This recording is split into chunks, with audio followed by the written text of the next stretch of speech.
India का fast breeder reactor एक step close आता है थोरियम से और थोरियम आपको पता है कि भारत के अंदर इतना इतना ज्यादा है कि we should be able to secure our energy needs for times to come. Modi साहब ने जो ये फास्ट ब्रीडर रिएक्टर का जो अनाउंसमेंट दिया है, that is more significant then जिस प्रेस ने और लोगों ने इसको कवरेज दिया है। People just don't even know इसका रीजन क्या है और इसकी इंपॉर्टेंस क्या है। आइए जानते हैं पथिकृत भाई से। नमस्कार, जय हिंद, जय Bharat and welcome to Def Talks. नमस्कार आदि भाई। मैंने आपको एक इमेज भेजा है, तो उस इमेज को थोड़ा शेयर कर दीजिएगा। Basically three stage nuclear program जो है इंडिया का काफी टाइम से चल रहा है, और काफी टाइम से ये जो प्रोग्राम चल रहा है इसका क्रिटिक इम्पोर्टेंट फैक्टर ये है कि जो stage one of a nuclear program है, स्टेज वन न्यूक्लियर प्रोग्राम सारे बहुत सारे जितने सारे देशों के पास न्यूक्लियर एनर्जी डेवलपमेंट करते हैं वो स्टेज वन सबके पास होता है। वो बेसिकली जो रिएक्टर यूज किया जाता है, प्रेशराइज्ड हेवी वाटर रिएक्टर। तो प्रेशराइज्ड हेवी वाटर रिएक्टर में आप जो आपके फ्यूल होते हैं यूरेनियम 238, सो यूरेनियम 238 जनरली वो मिलता है, वो उससे आप जो फ्यूल आप उस फ्यूल का इस्तेमाल करते हैं। इंडिया में जैसे कुदनकुलम न्यूक्लियर रिएक्टर जो है, that's an example of a pressurised heavy water reactor. उसका जो आउटपुट होता है, आप मतलब आउटपुट मतलब जो स्पेंट फ्यूल होता है, जो जो बाई प्रोडक्ट निकलता है,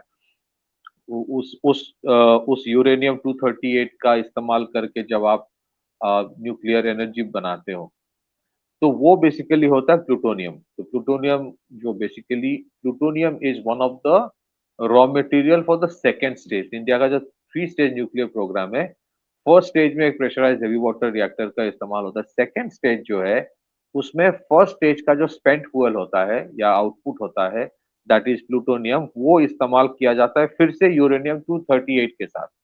तो यूरेनियम 238 और प्लूटोनियम जो फास्ट ब्रीडर रिएक्टर जो सेकेंड स्टेज में है, उसमें जब इस्तेमाल किया जाता है फॉर डेवलपमेंट ऑफ एनर्जी, और Indira Gandhi centre for atomic research जो है वो डिजाइन एंड डेवलपमेंट उसने किया है, ये कल्पक्कम में है। इंटरेस्टिंगली सेकेंड स्टेज में जो फर्स्ट स्टेज का प्लूटोनियम जो आउटपुट है, स्पेंट फ्यूल है, उसके साथ यूरेनियम इस्तेमाल करके जब फास्ट ब्रीडर रिएक्टर में एनर्जी जनरेट होता है, उसका जो आउटपुट होता है, उसका जो स्पेंट फ्यूल होता है, दैट इज अगेन प्लूटोनियम। मतलब प्लूटोनियम इस्तेमाल करते हैं, और प्लूटोनियम इस्तेमाल करके इन इन एडिशन टू यूरेनियम 38 238 इस्तेमाल करके आपके जो स्पेंट फ्यूल होगा वो प्लूटोनियम ही होगा। अगर कोई कोई अगर नॉर्मली समझाए तो पेट्रोल इस्तेमाल करके आप गाड़ी चला रहे हो, तो पेट्रोल से जो धुआं निकलता है, धुआं की जगह अगर आपके पेट्रोल ही निकल रहा है या spent fuel, imagine how feasible, nice, interesting it would be. तो वो जो सेकंड स्टेज में प्लूटोनियम निकल रहा है और यूरेनियम 233 निकल रहा है, वहां से ये यूरेनियम 233 जो है, तो ये प्लूटोनियम जो सेकंड स्टेज में निकलता है वो फिर प्लूटोनियम से फास्ट ब्रीडर रिएक्टर में इस्तेमाल किया जाता है। इसीलिए यह कहा जाता है कि second stage is self sustaining. Critical stage में पहुंच जाता है तो आपके एक certain amount of fuel first stage से आ जाता है। सेकंड स्टेज में वो प्लूटोनियम इस्तेमाल किया जाता है, और प्लूटोनियम ही स्पेंट फ्यूल होता है, उसको फिर से आप इस्तेमाल करते हो, फिर आउटपुट जो प्लूटोनियम हो उसको फिर से आप इस्तेमाल कर सकते हो। इससे that means you use the same amount of fuel for keeping on creating energy. And second stage का जो यूरेनियम 233 निकलता है, उसको थर्ड स्टेज में थोरियम के साथ मिलाया जाता है। थोरियम के साथ मिलाने के बाद थर्ड स्टेज में जो आपके थोरियम बेस्ड रिएक्टर्स होते हैं, दैट्स द थर्ड स्टेज। उसमें आपका जो आउटपुट होगा वो फिर से यूरेनियम 233 होगा, वो फिर से आप थोरियम के साथ मिला के you keep on producing it. तो इसमें बेसिकली क्या होता है, जो India nuclear supplies group join किया था, बिकॉज यूरेनियम 238 जो है उसकी थोड़ी प्रॉब्लम्स होता है, मतलब वी डिडंट हैव, है हमारे पास भी है, बट वो हम जो हमारे पास जितने हैं वो मिलिट्री इस्तेमाल करने के लिए ही होते हैं, मिलिट्री मिलिट्री रिएक्टर्स में। बाकी जगह पे वी इम्पोर्टेड दैट, लेकिन वो इम्पोर्ट करने के बाद वो जो स्पेंट फ्यूल है, स्पेंट फ्यूल से अगर आप फिर से फास्ट ब्रीडर रिएक्टर से आप इस you know you can create energy, और उस स्पेंट फ्यूल से प्लूटोनियम और यूरेनियम 233 सेकेंड स्टेज में प्लूटोनियम फिर से चला जाएगा, यूरेनियम 233 चला जाएगा थर्ड स्टेज में, थोरियम के साथ मिला के थर्ड स्टेज में फिर वो यूरेनियम 233 आउटपुट होता रहेगा, उसको आप इस्तेमाल करते रहोगे अनलिमिटेड टाइम्स ना। अगर ये सक्सेसफुल हो जाता है, सेकेंड स्टेज के बाद थर्ड स्टेज आएगा जहां पे थोरियम बेस्ड रिएक्टर्स का इस्तेमाल होगा। ये अगर फुल फ्लेजेड सक्सेसफुल हो जाता है तो इसका जो overall potential of energy generation है दैट इज फार बियॉन्ड जो प्रोजेक्शन है ऑफ 100 गीगावाट बाय 2047 जो प्रोजेक्शन दिया गया है ऑफिशियली। बट इस प्रोसेस अगर इंडिया क्रिटिकल स्टेज में पहुंच जाता है you can actually generate energy to the tune of 385 gigawatt with only a certain limited amount of uranium and plutonium and well uranium and thorium और कुछ चाहिए ही नहीं। सो ये एक सेल्फ सस्टेनिंग मॉडल है जो it will give clean energy number one, it will give you energy resilience and energy independence number two, and number three it gives you a geopolitical heft क्योंकि fast breeder reactor जो है ना after Russia India is the only country with the proven technology on fast breeder reactor. कल जो या परसों जो prime minister ने अनाउंस किया that is not of a prototype alone, वो प्रोटोटाइप नहीं था, that was a commercial grade fast breeder reactor, commercial grade which can generate 500 megawatt of electricity। तो अगर ये फुल फ्लेजेड आ जाता है इसमें आपके एनर्जी जनरेशन में बहुत बड़ा इम्पैक्ट पड़ने वाला है। और अगर इवेंचुअली अगर आप देखें आपकी ऑब्जेक्टिव अगर है कि आप you will move everything towards renewable, everything towards electric based, तब तो इसका एक बहुत बड़ा पॉजिटिव इम्पैक्ट होगा क्योंकि आपके थर्मल पावर प्लांट्स एक जगह पे और भी इजाफा हो रहा है जैसे कल हम लोगों ने डिस्कस किया था। रिन्यूएबल एनर्जी में already you have put in lot of effort. अगर ये वाला सक्सेसफुल हो जाता है then what happens is that by 2040 आज से 10-15 साल में you would be of a different level all together. ये प्रॉब्लमेटिक क्यों था? This is the cryogenic moment of India nuclear energy. Cryogenic moment इसलिए है क्रायोजेनिक इंजन भी हमको डिनाई किया गया था and it took time for us, आसान नहीं था। You are in a zone of technology denial and then you worked out. Similarly in this case ये थोड़ी बहुत जो सपोर्ट सिस्टम बाहर से था नोबडी हेल्प्ड अस, बट ये जो आपने बनाया है that has huge impact and there would be lot of interest. I am very sure इसको भी सबोटाज करने की बहुत कोशिश की गई। इंटरेस्टिंगली आदि भाई as recently as 2 days back before this news came out, before prime minister announced about the success of Prasvita reactor, एक स्टोरी चल रहा था if you remember कि चोरी हो गई है कहीं कहीं और दिया गया है टेक्नोलॉजी यहाँ पे किसी understand the spin so that this story does not get the limelight.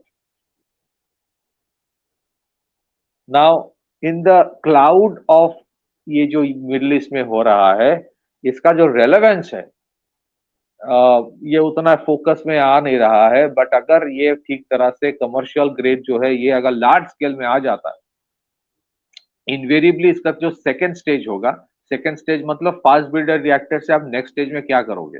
I think some private enterprises या government enterprises will make this reactors in large numbers, फिर उसका इंस्टॉलेशन होगा। उसमें भी गारंटी है एनजीओ ड्रिवन प्रोटेस्ट शुरू हो जाएगा क्योंकि fast breeder reactor at a commercial scale अगर शुरू हो जाता है जहां पे 5000-6000 मेगावाट की गीगा 5000-6000 मेगावाट की अब लगा रहे हो और वो सेल्फ सस्टेनिंग है, आपको फ्यूल की जरूरत ही नहीं है, मतलब एडिशनल फ्यूल की जरूरत नहीं है। कैन यू इमेजिन उसका हाउ यूएस और अदर्स विल रिएक्ट? वो तो उस दिन कोई एक प्रोग्राम में आया था ना, I think I don't remember which one, एक यूएस का किसी रिप्रेजेंटेटिव आके बोला we will not let India grow, will not do with India what we allowed China to do. तो इसको लेके गारंटी करके आप देखें कि न्यूक्लियर एनर्जी के खिलाफ जो प्रोटेस्ट है जो बीच में बंद हो गया था because of the success of the fast breeder reactor ये शुरू होने वाला है, गारंटी। तो इसमें हमारे जो न्यूक्लियर प्रोग्राम है, न्यूक्लियर एनर्जी जनरेशन प्रोग्राम है, उसमें दो एस्पेक्ट है। फर्स्ट इज ये जो न्यूक्लियर लाइबिलिटी क्लॉज में अमेंडमेंट करके स्मॉल मॉड्यूलर रिएक्टर्स, और उसमें private sector will also come in to make the small modular reactors, companies like L&T जिनका ऑलरेडी एक्सपीरियंस है इन वेरियस एस्पेक्ट्स, या फिर भारत हेवी इलेक्ट्रिकल चीज जो स्मॉल मॉड्यूलर रिएक्टर्स बना सकता है। So one is a small modular reactor based thing, and the other will be this one, the three stage nuclear program. Thorium based reactors के ऊपर अभी शायद it's still a initial stage में work in progress है. It will take a little more time, but second stage में fast breeder reactor को एक critical stage में ले जाना, क्रिटिकलिटी इन द सेंस कि जहां पे वो सेल्फ सस्टेनिंग हो जाए, was very very important, very very important. और इसीलिए for the first stage nuclear supplies group के साथ या इंडिया के जो 123 एग्रीमेंट हुआ था with United states and other countries so that you can import uranium, that was important. First stage में एक सब्सटैंशियल अमाउंट फर्स्ट स्टेज में आपके अगर न्यूक्लियर पावर जनरेशन होता है तब जाके आपके स्पेंट फ्यूल वो प्लूटोनियम निकलता है which you can use in the second stage along with uranium. Then again वो self sustaining हो जाता है. So it is important, good to see that is happening. And इसमें एक चीज important है, many of these research have been going on for a long time. ये आज नहीं शुरू हुआ है, काफी टाइम से चल रहा था, लेकिन कहीं ना कहीं मुझे लगता है बीच में ना इसको उतना फोकस नहीं दिया जा रहा था जो शायद पिछले कुछ सालों में this government gave. Whether it is the Indian aircraft carrier, whether it is the Tejas program. हालांकि तेजस प्रोग्राम का एक प्रॉब्लम इंजन के साथ है, वो अलग है, बट तेजस प्रोग्राम को रिवाइव किया गया था. And another thing that has been completely revived and focus आया इसके ऊपर कि इसको करना है. ये ऐसा नहीं कि 40 साल तक वर्किंग प्रोग्रेस रहेगा, इसको finish close, bring it to a closure, वो करवाया गया है. So this is a very very important step. That's why I say it's a cryogenic moment of India's nuclear energy revolution. क्योंकि ये एक क्रिटिकलिटी है जो किसी के पास नहीं है, at least apart from Russia proven technology नहीं है. सेल्फ सस्टेनिंग इन न्यूक्लियर, इसका मतलब इसलिए होता है कि यूरेनियम 238 जो है उसका अगर आपके उसमें चैलेंजेस होता है, तो उसमें अगर you go to the next stage जहाँ पे प्लूटोनियम ऑलरेडी आपके पास है, उसी को बार बार इस्तेमाल करते रहोगे, it helps you a lot. Let's see what happens after this. But अगर इंडिया का न्यूक्लियर एनर्जी प्रोग्राम ठीक ठाक आ गया, the three stage nuclear program, तब जाके जो अभी प्रोजेक्शन ऑफ 100 गीगावाट है by 2047, I am telling you it's going to get revised. क्योंकि इनिशियल प्रोजेक्शंस जो था इसका 2011-12 में एज पर रिपोर्ट्स वो 385 गीगावाट का था. सो वो जो 100 गीगावाट का प्रोजेक्शन है, that is purely based on the small modular reactors. Fast breeder reactor को काउंट शायद किया नहीं गया था, इसको अगर काउंट किया जाए you would have a different level of energy generation. Back to you. मेरे को एक ही चीज मेंशन करनी है, थोरियम का जो एनर्जी डेंसिटी है कितनी है. एक टन थोरियम आपको देता है करीब करीब 200 टन यूरेनियम का पावर. ठीक है, 1 ton of uranium is equal to 200 tons of uranium and equal to 24 million barrels of oil.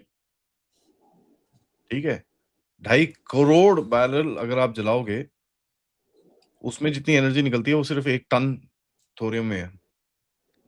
कोल का तो मेजरमेंट करना बड़ा डिफिकल्ट है. It's millions millions and millions and millions of tons. It's absolutely insane the kind of numbers we are talking about. तो thorium का जो आपको क्या नाम है, the the the the benefit that you will get in the long term क्या medium term में ही आपको आना शुरू हो जाएगा. बिकॉज अगर आप इतना एनर्जी आप जनरेट कर सकते हो, let's say I don't know how much time the next stage will take, let's say it takes 2 years 3 years. You can imagine 3 साल के बाद you will have a technology that will be reducing आपका जो total energy production dependence है.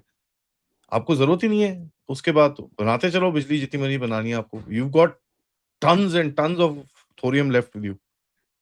बहुत है आपके पास. लोग तो कहते हैं राम सेतु के नीचे पूरा थोरियम ही थोरियम है वहां पर. So and we have one of the highest reserves in the world. तो अगर आप देखेंगे, you will kind of see that you're going towards a very very interesting energy independent stage. नहीं, ये यस यू आर राइट. एक important चीज है, आई would request अगर आप कभी योर एक इंडिविजुअल प्रोग्राम भी अब कर ले इसके ऊपर, थोरियम बेस्ड रिएक्टर्स में हो सकता है थोड़ा और टाइम लगे to reach the commercial scale जो फास्ट ब्रीडर रिएक्टर में गया है. हालांकि इंडिया में थोरियम का अबंडेंस है, बट उसको लेके काफी ये भी स्टोरी आते हैं कि इसका काफी चोरी हो गया या जो भी है. मुझे लगता है कि क्योंकि ये एक सेल्फ सस्टेनिंग है।